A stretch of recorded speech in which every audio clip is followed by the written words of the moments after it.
Extrinsic traps and how to avoid them. Yeah, really excited for this now. We've been talking about intrinsic and extrinsic rewards for a couple of episodes now, and we're going to go deeper, obviously, and continue with the topic. This one's super interesting to me because this is so day-to-day practical and useful and so relevant. I don't care who you are. This is certainly relevant to you, especially in modern life, in the Western world. And if you remember the study I talked about a couple of episodes ago to kick off this stream of episodes about the young preschool or early school children drawing, and they were getting rewards after they just did it of their own accord to start with. But when the rewards was taken away, they didn't draw as often. A lot of them stopped, 50% reduction, right? So it's fascinating. It's super fascinating studying. It's like, how does that happen when they started doing it audience of none style? When they started just drawing because they loved it, why would giving them a reward and then taking it away impact them?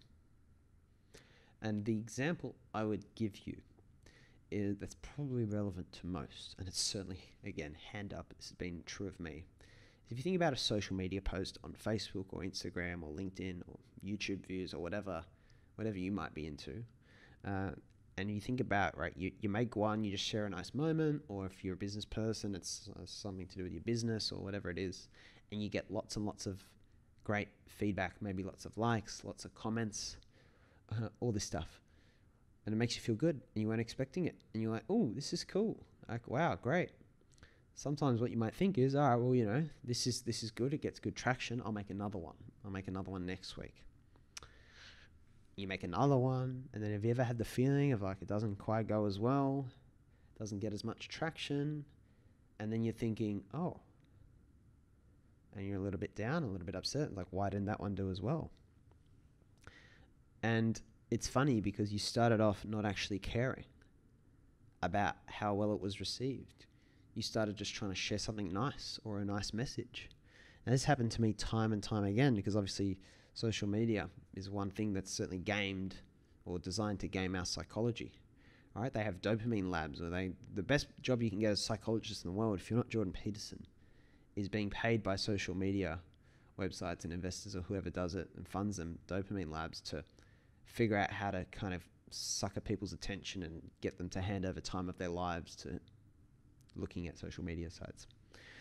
So it's all designed to lure you into an extrinsic trap for validation and approval from others. And it's like a drug, and it's like getting hooked.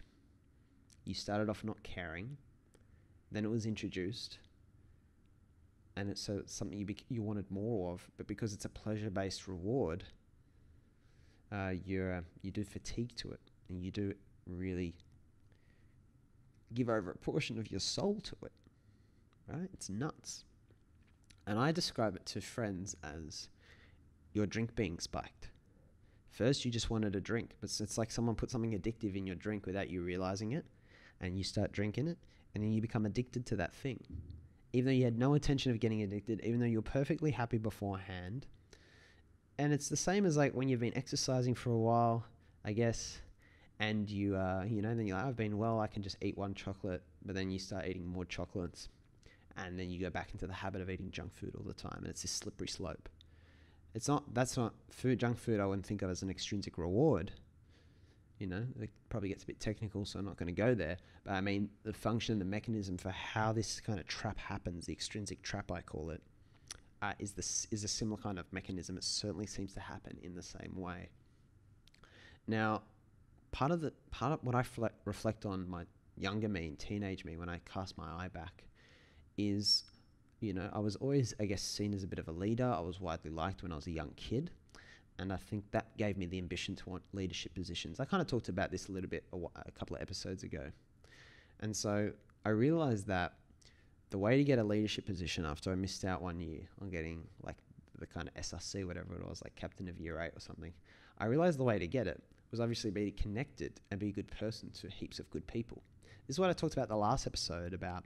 An extrinsic thing can be a good way to get people into things, right? Praise and stuff like that, and a little reward can be a good little motivator to get people to start something, but you certainly don't want them to keep wanting that and keep that being the reason they keep doing it. For example, certain subjects at school you don't think of yourself as good at, but maybe you do well at by surprise and you enjoy the feeling of being good at them and you lean more into them. That's like the way you kind of discover your your skills, right? You start to get interested because it's kind of cool feeling to make something good, and you lean further into it. So it's funny. I spent this year kind of going out and just getting to know more people, saying hi to more people, being nicer to more people, being a bit more proactive. And then I found I actually enjoyed being that way because I made more friends and I was part of a bigger community. So it started extrinsic. I want to be a better leader.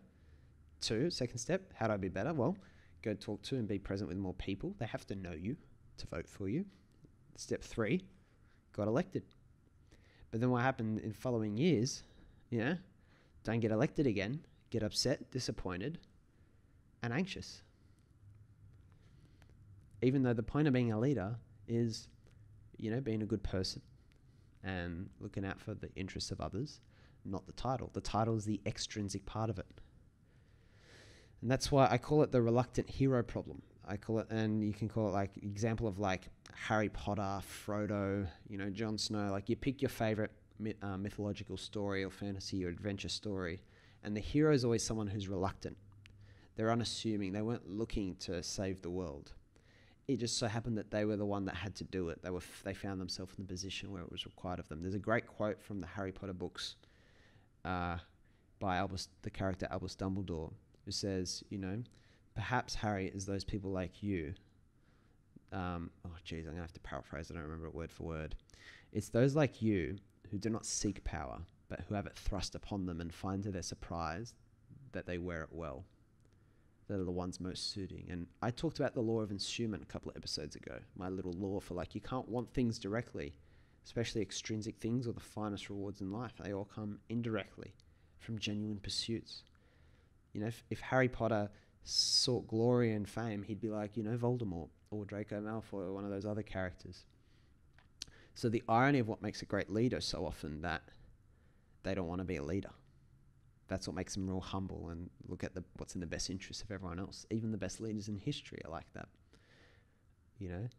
It's fascinating to think about. And that's why politics, the way it's set up, it cannot ever be much better than it is now, because it's such a big extrinsic reward to be head of a whole country or a whole kingdom. It's always going to attract power-hungry people. And it's a lot harder for genuine people to get through the filters and put up with the bullshit. I'm not saying there's not good politicians and there haven't been great rulers, but as a system, it's always going to be more attractive to power-hungry people. Or people who seem really genuine but actually really love the power too. Who knows? Yeah, so extrinsic traps, it's getting your drink spiked. And that's why you can start off very genuine but get sidetracked. So I'm always scanning myself for this as much as possible. And if you're, someone else ambitious about making change and solving problems in the world and opening doors for others, you're going to have Adam and Eve in the Bible. There's going to be little tempting forbidden fruits along the way, and you're not going to necessarily see the harm in it. So the cautionary message I give to myself, which I would also give to others, is to always remember the so that principle.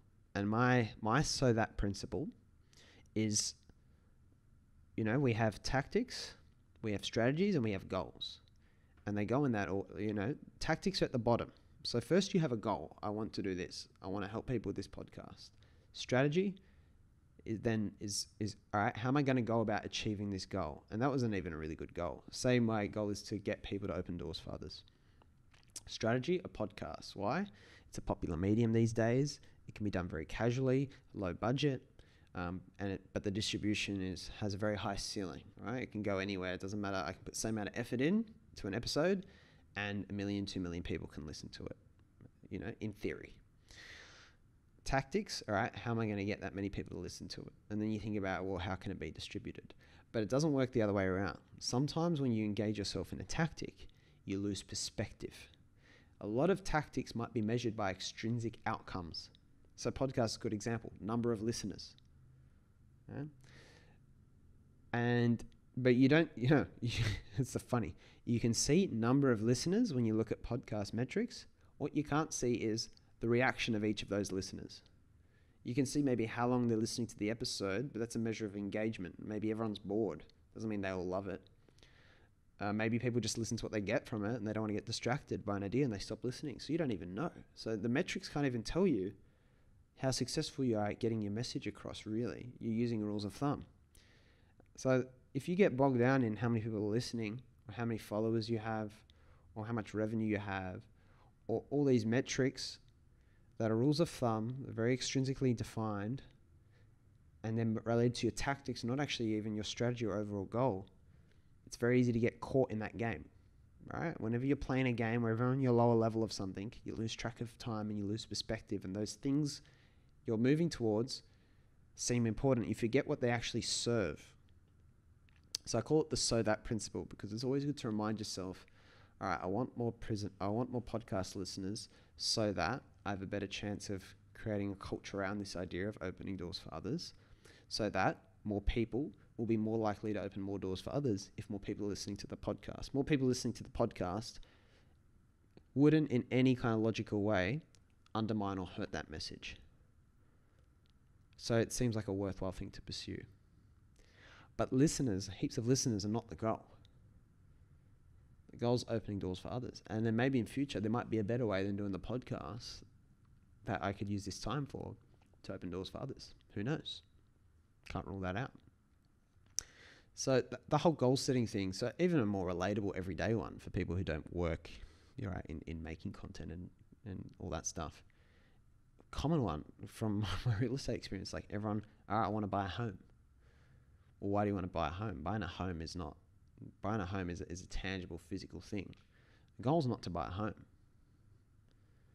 It's a stupid goal, right? It's a tactic, right? I buy a home, so the place I live might also be an asset that might grow in value over time.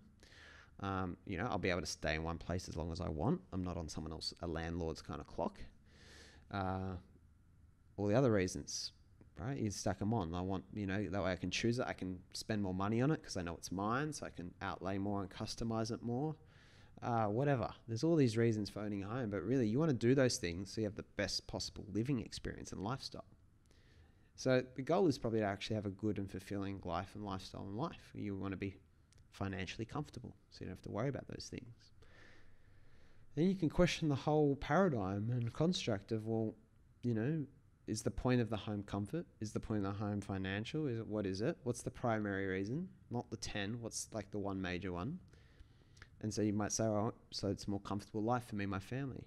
Then you might ask, well, is comfort actually good? I'm recording this now. My brothers are, they're good guys. But, I'm pretty sure right now they're just sitting around probably playing Nintendo Switch and PlayStation. And I know they don't freaking listen, so it's no problem that I can talk about them. And, comfort. Comfort leads to atrophy. So you can poke a hole in a lot of things that most people actually want, and it's culturally normal to want and chase. But it's often losing sight. But those aren't normally the real extrinsic traps. But yeah, you get caught, certainly their outcomes, right? And the outcomes of low-level, insignificant things. So really interesting to think about. The so that test is really powerful. So what's your priority right now? What feels like your priority today? Maybe even if you're listening to this in the morning, where are you going today? And why are you going there? I'm going to work so that. And keep following it till you can't ask it anymore. Keep asking so that, so you can't ask it anymore. Be interesting what you find. But yeah, extrinsic traps is really interesting to think about. Think about what you're vulnerable to. Think about what you're vulnerable to and what you start caring a lot about that's actually maybe part of a tactic and not actually measuring your goal.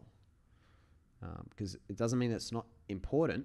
Right, podcast listeners are important if my goal is to try and get as many people as possible to open doors for others. Podcast listeners are important. They're not necessarily everything though, and but certainly not unimportant. So it's really interesting to think about and not getting caught in extrinsic traps as much as possible, or certainly probably knowing how to get out by remembering what's important, what the overall goal is, and being clear on it. Look, that's been fun, guys. I guess that's all for today. So thank you very much for joining us again. Reminder, it's a daily podcast. At the moment, we're talking about intrinsic and extrinsic drives and everything related to that we can cover in a short, reasonable period of time. Don't forget, there's more on the website. As always, www.withjoewehbe.com, where the blog and the podcast live, and all books and everything Joe. But until then, remember, and as I said, part of the goal here is to get you to open doors for others. So if this will help anyone, if you know anyone caught in extrinsic traps, maybe share it. And hopefully, if you open doors for them, they can then open doors for others. Because the best way to open 1,000 doors for you, don't forget, is to concentrate on opening doors for others.